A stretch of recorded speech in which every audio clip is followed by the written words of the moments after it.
Devenir militaire ne signifie pas qu'aller à la guerre. Un militaire, c'est celui-là qui est dévoué à sa patrie. Celui-là qui est prêt à se sacrifier pour protéger ses citoyens et assurer la sécurité nationale. Le militaire exerce au sein d'une grande famille, où cette famille que nous appelons chez nous Forces armées togolaises.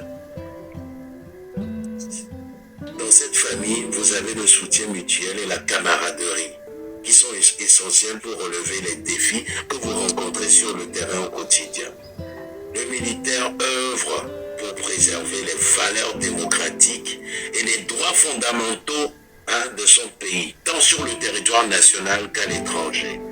Mais être militaire ne signifie pas d'aller à la guerre. Vous pouvez être mécanicien, militaire mécanicien. Vous pouvez être informaticien, militaire informaticien. Vous pouvez être militaire infirmier, militaire docteur. Vous pouvez être... Il y a plus de 400 métiers différents au sein de l'armée. C'est très important. Que ce soit en cuisine, en comptabilité, vous pouvez être des comptables, des militaires comptables, ou même en coiffure. Il y a de la place pour tous les Togolais qui aspirent à être militaires. Plus de 400 métiers. Aujourd'hui, votre rôle en tant que militaire est de protéger, de défendre votre patrie, de défendre vos citoyens. Vos salaires, quand je les regarde, je suis désolé du terme, sont ridicules comparés à ce que le Togo a comme ressources. Nous avons fait le comparatif dans nos études sur le Togo. Le Togo a beaucoup à vous offrir en tant que militaire. Beaucoup. Sans compter les avantages sociaux, les primes. Aujourd'hui, vous, militaires togolais, vous avez beaucoup à gagner. Beaucoup à gagner dans le Togo nouveau. Donc il est très important que vous jouez votre rôle le jour-là même où les Togolais se lèveront pour réclamer leurs droits. C'est très important. Vous devez préserver les valeurs démocratiques et les droits fondamentaux du Togo. Vos salaires, aujourd'hui, pour certains, ce n'est pas pour leur trouver des excuses. Vos chefs, les colonels, les lieutenants-colonels, les généraux, les amirals, les contre-amirals, leur salaire, leur retraite les pousse à voler parce qu'ils ne gagnent pas assez. Beaucoup d'entre vous, vous policiers, vous êtes devenus des mendiants parce que vous ne gagnez pas assez. Quand on a vu, Marc, quand on a vu la grille de base salariale, ça nous a fait, moi ça m'a fait pitié en tout cas. Voilà les grilles, c'est qu'on les a. Ne pensez pas qu'on ne les a pas. On l'a. On a la grille, les grilles des salaires des militaires, des gendarmes.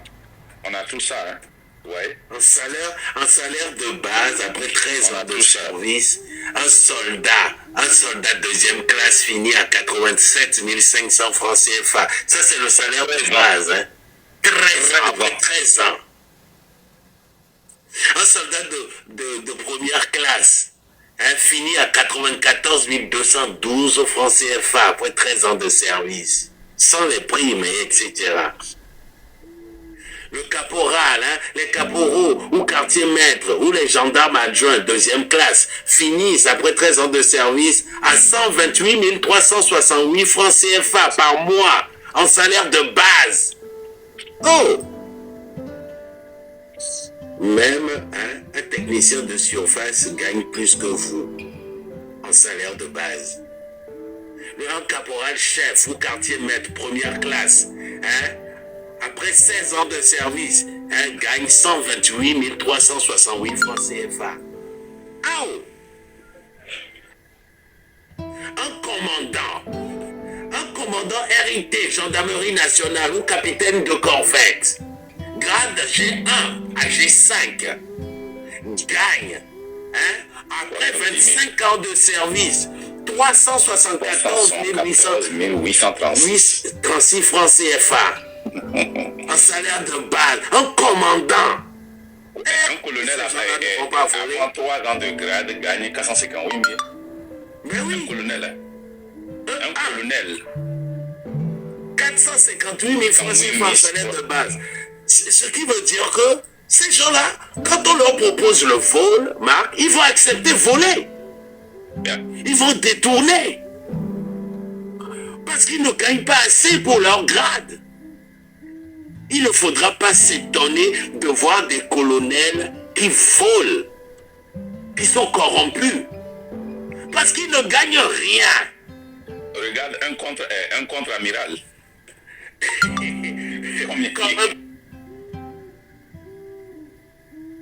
Contre-amiral comme Adénion. Hein?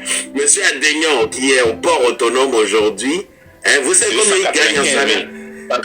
Un salaire de base. Pourquoi il ne va pas voler? Il gagne 295 194 francs CFA en salaire de base. Pour diriger un port qui amène des milliards. Et on te donne il va voler 1 milliard, 1 million de millième. Je ne sais même pas comment. Mais c'est grave. Mais ils vont voler. Ils vont voler. Ils vont faire que voler. Les colonels, ils vont voler. Ils ont des télévisions chez eux que vous et moi, vous ne pouvez même pas vous offrir. Les colonels, les généraux là, ils vont voler parce qu'ils ne gagnent rien. Rien.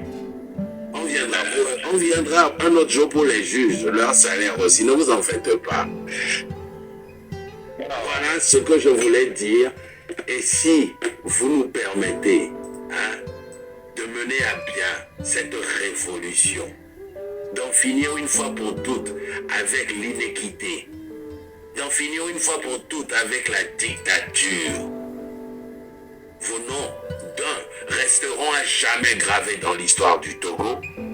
Et secondo, vos salaires seront revalorisés, indexés aux ressources du Togo. Quand je dis indexés aux ressources du Togo, c'est que regardez la tonne d'or que nous avons, la tonne de diamants que nous avons. Allez, Jean, vous gagnerez mieux bien vos vies qu'aujourd'hui. Le SMIC au Nebraska, à partir de janvier passé, est de $13 l'heure. Si tu travailles, et comme ceux qui sont payés le salaire minimum internationalement garanti aux États-Unis, c'est ceux qui travaillent et qui reçoivent des pourboires.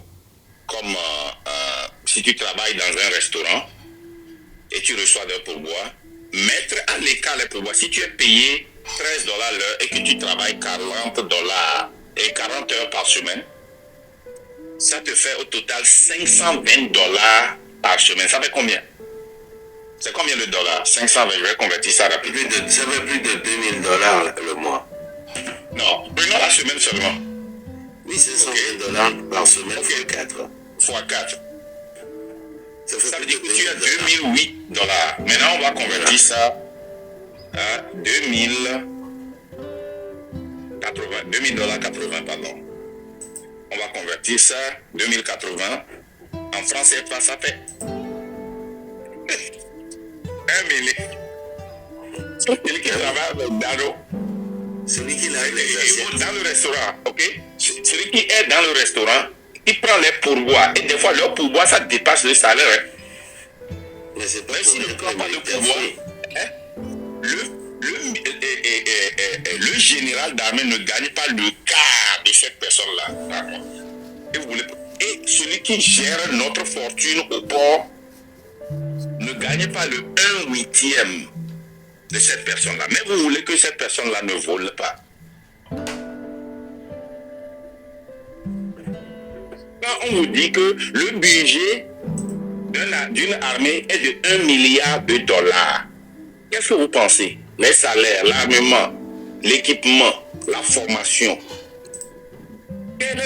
Combien de fois nos hommes habillés vont en formation pour se rééduquer? Quels sont nos nouveaux armements que nous avons aujourd'hui?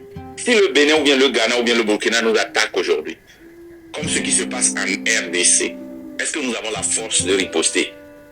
Raison pour laquelle les gens qui sont en tapette sur des motos nous tuent et on n'arrive à rien faire. Ils prennent notre manganèse matin, midi, soir, ils remplissent les voitures, ils s'en vont pour payer.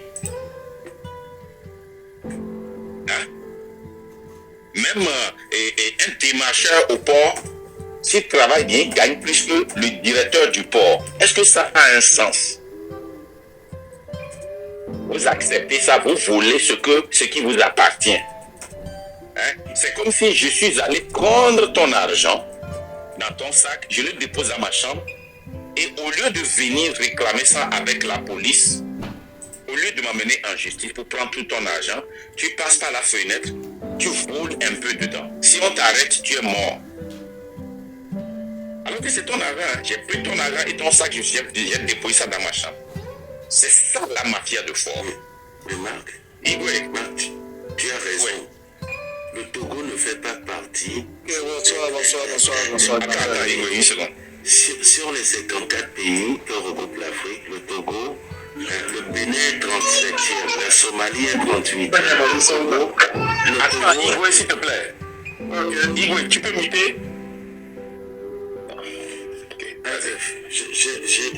Le Togo, tu as raison, le Togo ne fait même pas partie des 38 Ouais, il ne fait pas partie. Non, il ne fait pas partie des 38. Le Bénin est 37e. Même Madagascar est 33e. Le Bénin est 37e. Madagascar est 33e. Le Togo ne fait même pas partie, les gars. Et si tu prends la liste de 2025, le Bénin est devenu 38e, hein, et 37e, c'est Centrafrique. Somalie, 36e.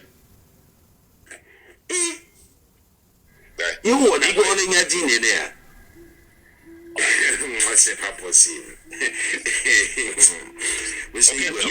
Et puis quand tu vois, pas dans le Bénin, en termes d'effectifs, ce n'est pas tellement plus grand que le Togo, hein, mais c'est une puissance comparée au Togo.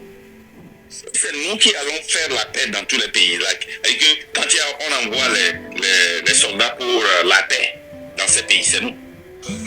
Pourquoi? Parce qu'on doit nous payer. Et on prend les Agbangbana, on les envoie comme si c'était des lieutenants, des commandants. Et quand ils reviennent, on leur paie l'argent de leur grade, mais on les liste comme des grades. Eux-mêmes, ils ne veulent pas mourir. Donc, ils envoient des Agbangbana, ils leur mettent des grades. On va vous sortir ce dossier-là. Vous allez voir. Igwe, vas-y. Bonsoir tout le monde. Bonsoir, comment Merci beaucoup, merci pour les informations que vous donnez aux Togolais, que vous nous transmettez.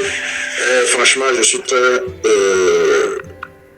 surpris, surtout quand vous avez donné les salaires des colonels. Moi, franchement, je pensais que les colonels au Togo, ils gagnaient minimum 1 million. Qu'est-ce que moi j'ai pensé? 2000 $, les colonels ne gagnent même, les généraux ne gagnent pas 1000 $. Ils ne gagnent pas 2000 $ par mois, non. Non. À moins que tu es dedans avec, tu sais, les commandants, les colonels, eux, ils ont des primes de logement. Ok? S'ils ne vivent pas au camp, ils sont remboursés pour le prime de logement, l'essence et autres. Là, c'est ça qui gonfle leur salaire des fois. Sinon, leur propre salaire, ça ne vaut rien. C'est pour cela qu'on leur donne toutes ces indemnités. Mais les petits policiers, à partir des lieutenants jusqu'en bas, là, les commandants, là, ils n'ont rien.